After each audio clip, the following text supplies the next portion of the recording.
आपके मुसलमानों के घर में सीसीटीवी का कैमरा लगाएंगे? कौन नमाज पढ़ रहा है, कौन नमाज नहीं पढ़ रहा है, कौन मुसलमान है, कौन मुसलमान नहीं है? आप मुसलमानों का भला कर रहे हैं, आप मुसलमानों का भला कर रहे हैं। बैठ जाओ, राम मंदिर का पैसा खाते हो। अरे राम मंदिर में घोटाला करते बैठो। अरे राम मंदिर का चंदा खाते हो।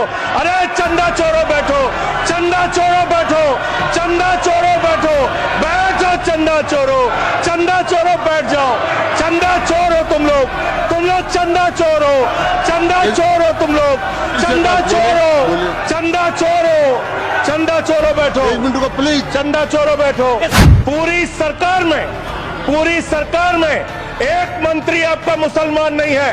आप मुसलमानों का भला कर रहे हैं। 2 नेता अपने घरों में आपने बैठा दिया, मुख्तार अब्बास नकवी, शाहनवाज हुसैन, दोनों की राजनीति आपने खत्म कर दी। आप मुसलमानों का भला कर रहे हैं, आप मुसलमानों का भला कर रहे हैं, आप मुसलमानों का भला कर रहे हैं। अरे सुनना सीखो पहले। आज वक्फ की संपत्तियां कब्जा करके आप अपने दोस्तों को देंगे, कल गुरुद्वारे की संपत्तियां कब्जा करके आप अपने दोस्तों को देंगे, फिर चर्चों की संपत्तियां कब्जा करके आप अपने दोस्तों को देंगे, फिर बौद्धों की संपत्तियां कब्जा करके आप अपने दोस्तों को देंगे, फिर जैनों की संपत्तियां कब्जा करके आप अपने दोस्तों को देंगे, फिर मंदिरों की जमीनें कब्जा करके आप अपने दोस्तों को देंगे।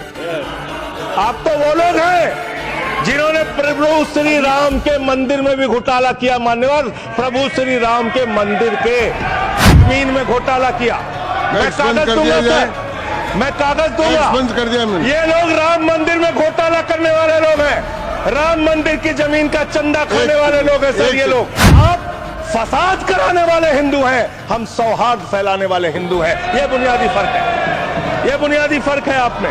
आप देश भर में फसाद, नफरत, लड़ाई झगड़ा कराने का काम करते हैं। करोड़ों मुसलमानों की चिंता है आपको। एक अपने दोस्त को पकड़ के लाइए, नीरव मोदी को 20,000 करोड़ वसूलिए, 12,000 करोड़ वक्फ को दीजिए, 8,000 करोड़ अपने पास रखिए। 8,000 करोड़ का आपको मुनाफा होगा, 12,000 करोड़ वक्फ को दे दीजिए, करोड़ों मुसलमानों का भला हो जाएगा। काम आपने देश के अंदर बहुत अच्छा शुरू कर दिया।